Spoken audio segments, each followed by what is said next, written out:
It's tea time! Let's go!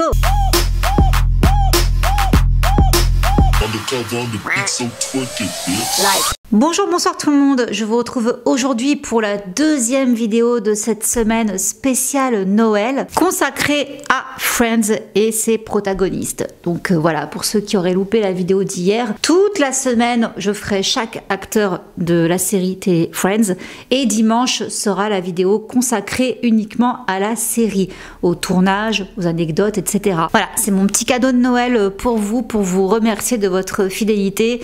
Chaque année c'est le petit truc que je mets en place pour vous dire merci, pour vous dire que je vous aime. Vos commentaires, vos petits mots, vos likes également, hein, ça aussi, tout ça, ça compte pour faire vivre la chaîne. Mais également, le soutien, ça me touche profondément. Moi, c'est tout mon plaisir hein, à chaque fois. Oui, YouTube, c'est mon boulot, mais ça a commencé par une passion et ça reste une passion. Donc voilà, pour vous remercier pour tout ça, chaque Noël, je vous fais une semaine complète de vidéos. Donc là, aujourd'hui, on va parler de Courtney Cox. Et est-ce que j'ai le même pull qu'hier? Oui. C'est un pyjama, pour ne rien vous cacher, mais c'est mon pyjama Friends. C'est pour ça que je le mets toute la semaine, vous l'aurez. Hein, voilà. Donc là, il y a le petit homard. Là, il y a le logo Friends. Là, il y a le canapé et tout. J'adore. Primark, pour ceux qui seraient intéressés. Hein. Non, c'est pas sponsorisé, juste je vous le dis. Donc, Courtney Cox, Monica Geller. Elle est née le 15 juin 1964 à Birmingham, en Alabama. Et elle est actrice, mais aussi productrice et réalisatrice. Comme David, hein, ses parents ne sont pas du showbiz. Son père est un homme d'affaires et c'est la plus petite d'une fratrie de 4 enfants. Donc elle a 2 sœurs et un frère. Et d'après ce qu'on comprend, c'était pas trop la joie à la maison. Les parents se disputaient souvent. Du coup, à 18 ans, elle a pris la poudre d'escampette. Elle quitte l'Alabama pour New York, où là, elle va faire des études d'architecture. Elle adore la déco, tout ça. Donc elle avait commencé ces études-là, mais elle va les abandonner au bout d'1 an. À la place, elle va se faire embaucher comme mannequin dans la célèbre agence Ford. Probably on the worst diet in the world, and I had to do this job where I had my hands above my head. And I said, "Oh, I feel a little nauseous. I think I'm gonna have to step out." And as I said the word outside, I fell and I fainted and busted up my chin. That was my modeling assignment from hell. Ooh, right. Et c'est dès ses 19 ans qu'elle va commencer à tourner dans plein de spots publicitaires. Et en parallèle du mannequinat, elle va commencer à prendre des cours de comédie. Et elle fait sa première apparition dans un soap qui s'appelle As the World Turns. Nous sommes en 1984. Et quelques mois plus tard, elle est sélectionnée parmi 300 candidates pour danser dans le clip de Bruce Springsteen, Dancing in the Dark, réalisé par Brian De Palma, au passage. À cette époque-là, elle est en couple avec un scénariste qui s'appelle Paul Brown. Leur romance dura 2 ans, de 1987 à 1989. Et la même année, elle se met en couple avec le célèbre acteur Michael Keaton. Et ils resteront ensemble jusqu'en 1995. Alors, entre-temps, elle va décrocher un rôle régulier dans la série Superminds. Et ensuite, on va la retrouver encore dans des séries. Deo, Deo, daylight come and we want to go home. That's why I love you.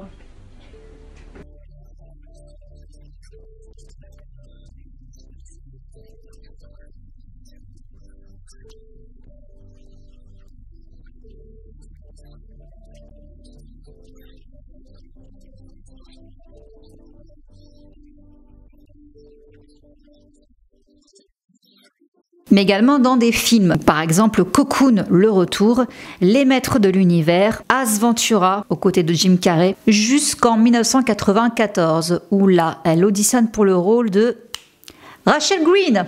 Et non, c'était pas pour Monica à la base, elle a auditionné pour Rachel Green. Mais finalement, le rôle sera donné à sa future coéquipière, mais également future meilleure amie, Jennifer Aniston. Et elle récupérera le rôle de Monica dans la série Friends. Rôle qu'elle tiendra donc pendant 10 ans. Et là, il n'y a pas très longtemps, elle a raconté justement une anecdote. Il en parle aussi, Matthew Perry, dans ses mémoires. En fait, afin qu'il resserre les liens entre eux, avant que la série explose, il y a le réalisateur qui a décidé d'envoyer les 6 comédiens en vacances à Las Vegas. Et il leur avait même dit, profitez-en parce que plus rien ne sera jamais comme avant. Donc il savait que le show allait être un énorme succès. et que les 6 comédiens n'allaient plus connaître l'anonymat, quoi. Donc il les a envoyés là-bas pour qu'ils profitent et aussi pour qu'ils fassent encore plus ample connaissance. Et voilà ce qu'elle dit à ce propos, Courtney Cox. Une fois arrivée à Las Vegas, Jim nous a donné $500 chacun pour aller déambuler dans les casinos et il nous a dit « Je veux que vous chérissiez ce moment, genre vraiment, retenez bien ce moment parce que ce sera la dernière fois que vous pourrez traverser un casino tous ensemble. » Et elle confirme que ça n'a plus jamais été possible.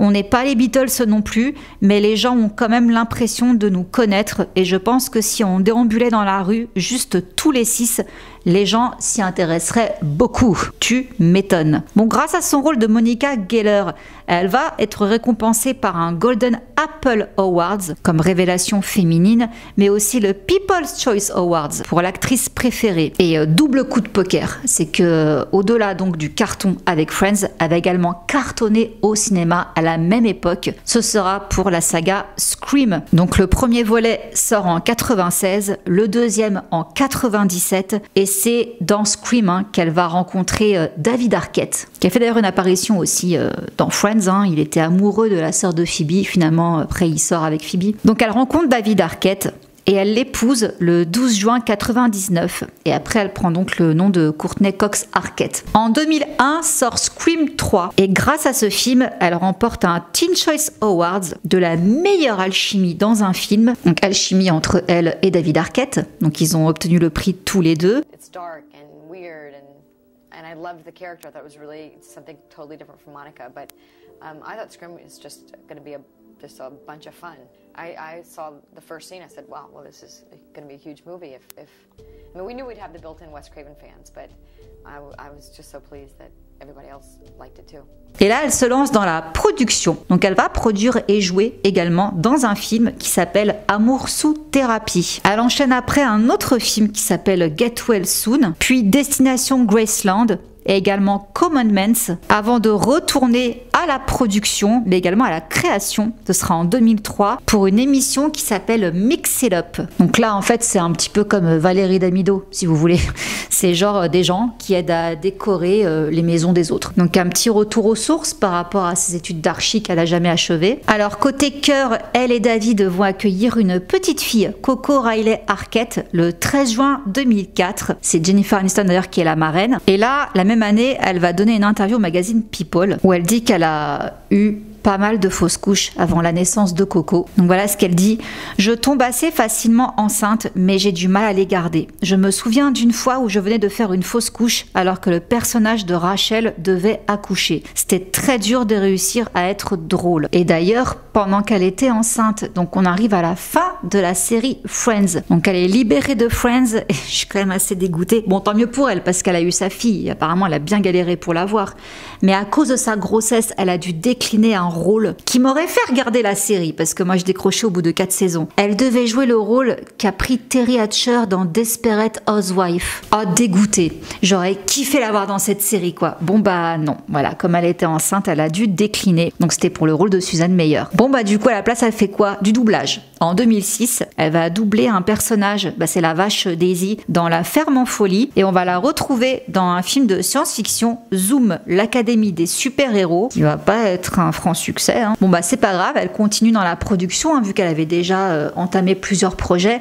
Et bien elle va fonder avec son mari David Arquette une boîte de production qui s'appelle Coquette, donc contraction de Cox et Arquette. Et du coup, ils vont produire dès 2007 une série télé qui s'appelle Dirt. Et Courtney joue dedans. C'est le personnage principal, Lucy Spiller, rédactrice en chef de magazine à scandale. Bon, elle va tenir ce rôle pendant 2 ans. Après, la série est annulée, faute d'audience satisfaisante. C'est pas grave, elle lance une autre série, Cougar Town, en 2009. Et là, cette fois-ci, ça va bien marcher. Elle va tenir la série jusqu'en 2015. Il y a même Matthew Perry qui va apparaître dedans. Et là, petite confession par rapport au monde de la télévision. Il y a tellement de choses maintenant. Il y a plein d'opportunités et c'est ça le bon côté.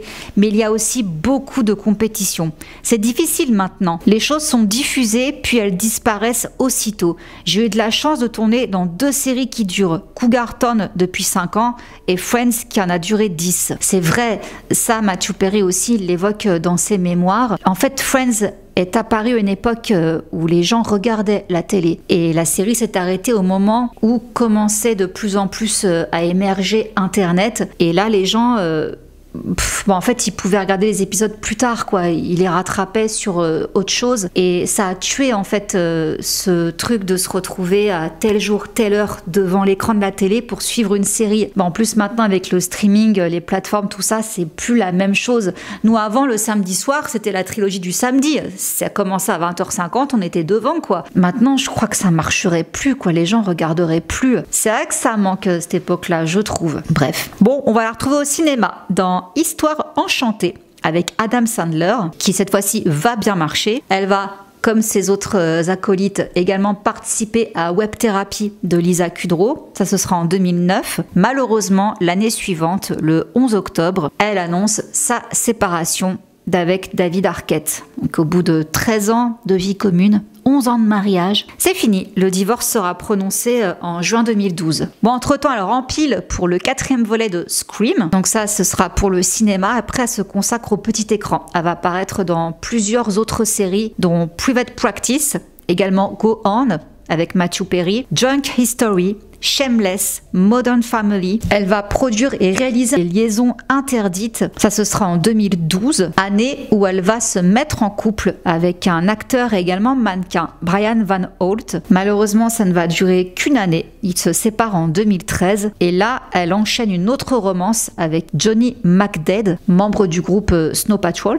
et ils se fiancent quelques mois plus tard, en juin 2014, année où elle va réaliser Just Before I Go. Et à partir de là, elle va également produire une émission qui s'appelle Celebrity Name Game, qui sera diffusée jusqu'en 2017. Donc ça va tenir 3 saisons avant d'être annulée. Elle poursuit encore la production avec une émission sur Facebook Watch qui s'appelle 9 Months with Courtney. 9 mois avec Courtney. Et on arrive donc rapidement en 2022 où là on peut la retrouver dans une série, voilà le rôle principal qui s'appelle Shining Vale, qui est normalement censé être à cheval entre l'horreur et la comédie.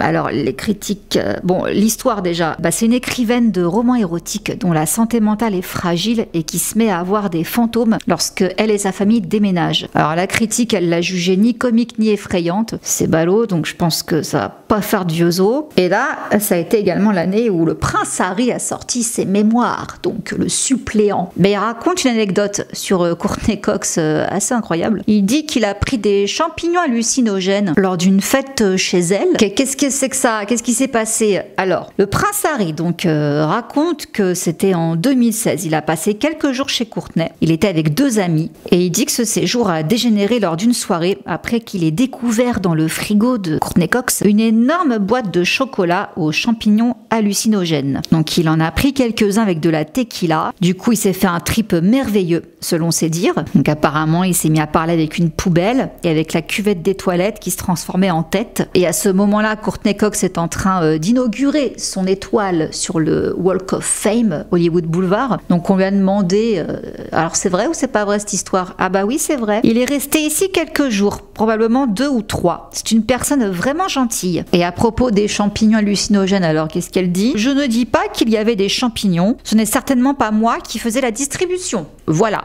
Donc elle s'est pas mouillée, hein. C'est tout ce qu'on a pu savoir. Et cette année, en mars 2023, elle donne une interview dans un podcast, Los Angeles Beauty Podcast. Donc c'est un podcast sur la beauté et le maquillage. Alors c'est intéressant parce que on n'a pas pu ne pas le voir. Moi j'ai rien contre la chirurgie esthétique, hein, attention, hein, chacun fait ce qu'il veut. Mais si le but quand même c'est de s'embellir, là je trouve perso que c'était un peu raté. Elle faisait vraiment, c'était trop quoi. C'était bouffi, c'était soufflé, c'était raté à mon sens. Alors justement lors de ce podcast, elle a été complètement transparente sur le sujet. Et elle a avoué en effet qu'elle était devenue accro aux injections d'acide hyaluronique dans le visage. Pendant plusieurs années, elle a tenté de combler ses rides ainsi que les signes de l'âge. Elle s'est mangé plein de critiques à propos de ça. Et aujourd'hui, elle déplore ce procédé. Et selon elle, elle est tombée dans un engrenage. C'est un effet domino. Tu ne réalises pas que tu as l'air un peu décalé, alors tu continues d'en faire plus parce que pour toi, tu as l'air normal. J'ai donc décidé de me faire retirer toutes les injections.